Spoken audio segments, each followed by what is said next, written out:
My name is Andreas Roepstorff and I'm a professor at Aarhus University in Denmark. It's very difficult to define creativity, but I think an important measure is that something creative should allow you and ideally also other people to do something differently, to think something differently, or to see something differently. It's critical that creativity, the creative act, is very much tied to the moment. It's creative in this very particular context, given how the world looks like. And the creative act basically leaves the world a different place, a place with more possibilities.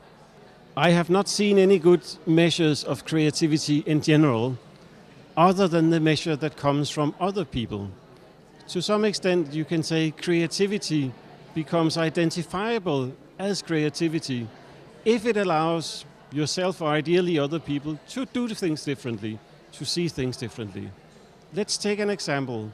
When Marcel Duchamp first came up with the idea to put a pissoir, a toilet, in a museum, the act in itself, the object in itself was not creative. But with that moment, art was no longer the same any longer. So a very creative moment, but it has to be acknowledged by other people as well. And it has to create a different world for other people as well. So the best measure of creativity might be to ask the right people, does that change something for you? I think for the individual, learning is very much about, again, discovering that you can do something in the world that you couldn't do beforehand.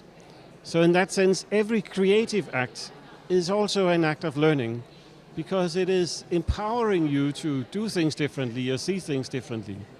There might be quite a lot of learning that does not appear creative in the first moment. There can be a lot of rote learning when you have to learn a new language, etc. But that learning can become productive if it gives a base upon which one can do these things that become novel, allow something else. Because without knowing where you come from, without knowing what the world looks like, it's really difficult to come up with something new.